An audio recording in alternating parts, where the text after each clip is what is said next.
I was drinking coffee on my porch when I saw the two police cruisers pull up. It was a quiet Saturday morning, the kind where you can hear the birds arguing over crumbs in the yard. The air smelled like wet pine after the early rain, and for once, life had been calm, peaceful, predictable. Then the flashing blue lights broke through the calm, and my stomach dropped. It had been 2 years since I'd spoken to or even thought much about her. Melissa, my ex-wife, the woman who tore our 10-year marriage apart like it meant nothing. I'd built walls around myself since then.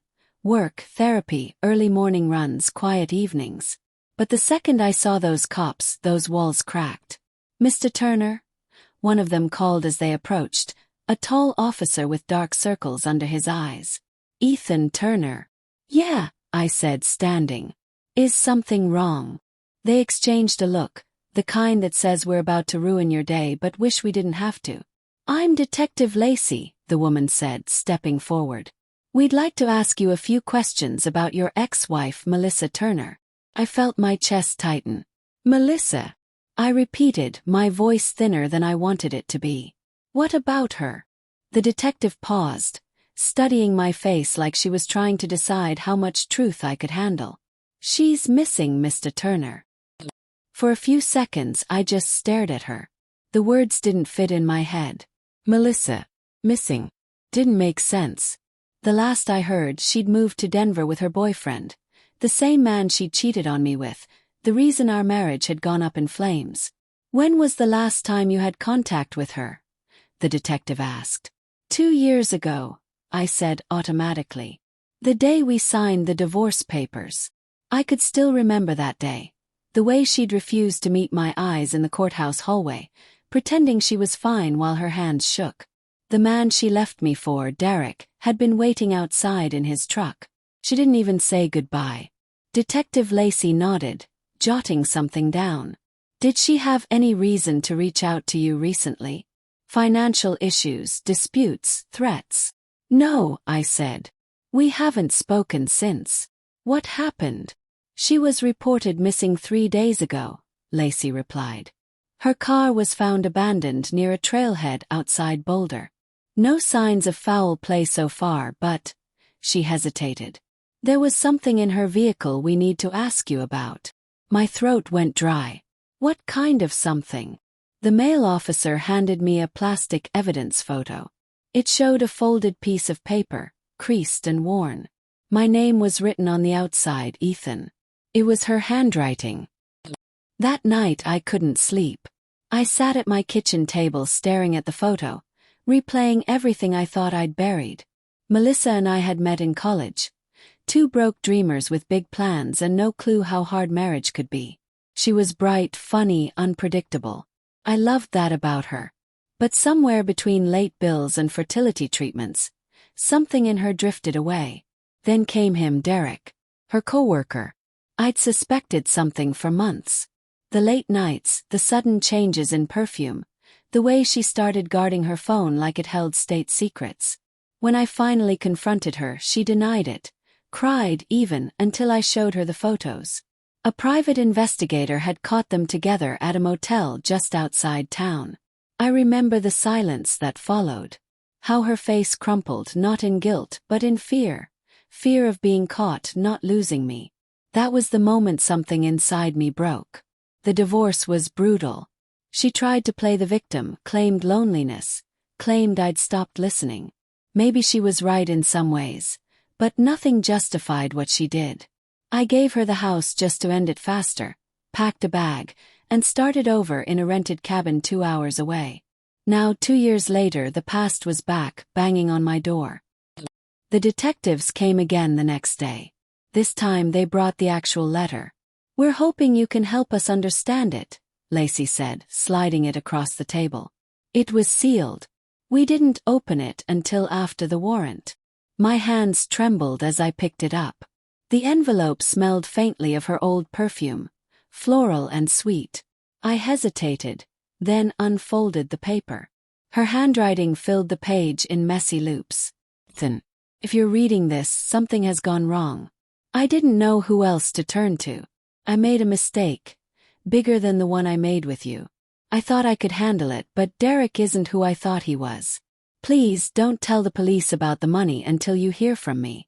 I'm sorry for everything. My blood went cold. What money? I asked.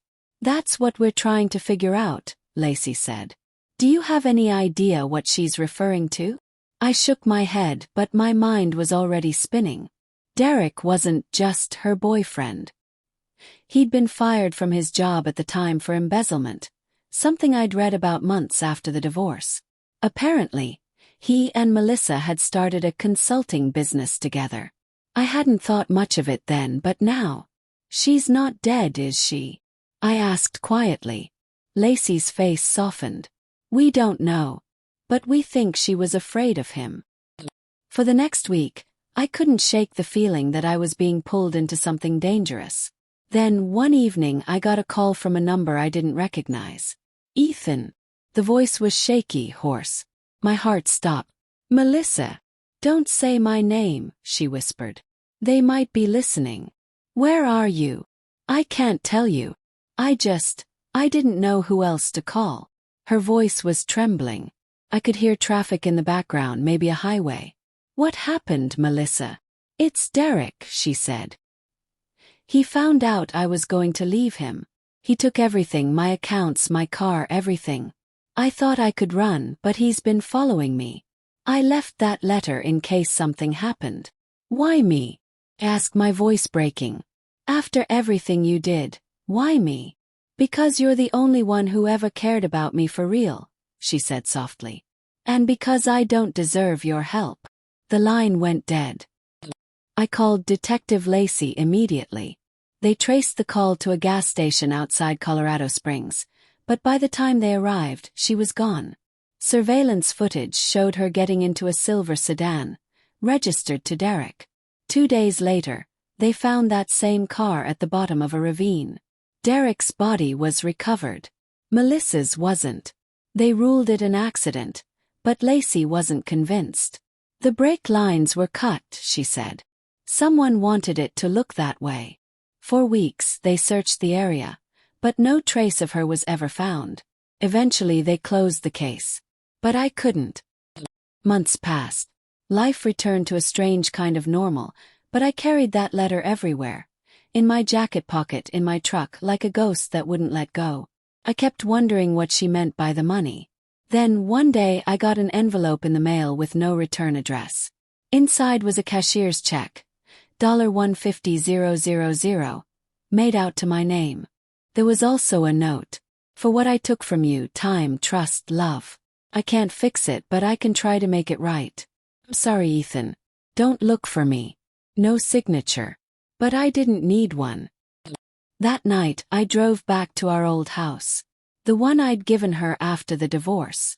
It was empty now, bank-owned, paint peeling from the porch. I sat in my truck, staring at the window where she used to stand, waiting for me to come home. I thought about all the times I'd replayed her betrayal, wishing I could forget. But now, sitting there, I realized something cruel and quiet. She'd paid her price. Maybe more than I ever wanted her to. When I left that house years ago, I thought I was walking away from pain. But the truth is, some ghosts don't die. They just learn how to hide. A year later, I was at a diner halfway to nowhere, grabbing coffee on a road trip. The waitress was new, quiet, nervous, wearing a faded denim jacket. When she set my cup down, our eyes met for just a second. My heart stuttered. The same green eyes. The same tiny scar on her wrist. She froze, realizing I'd seen it too. Then she smiled, a small, almost broken smile. Refill? She asked softly. He nodded. Yeah, please. She poured the coffee, turned, and walked away. I didn't stop her. 'Cause some goodbyes are better left unspoken. And for the first time in years, I understood. Closure doesn't always come in words or apologies. Sometimes it comes in silence, in letting go of what once hurt you, and accepting that the past will always live somewhere just beyond reach. As I watched her disappear behind the counter, I whispered to myself, "Goodbye, Melissa." Then I left the letter, folded and worn, under the empty coffee cup. And this time when I walked away, I didn't look back.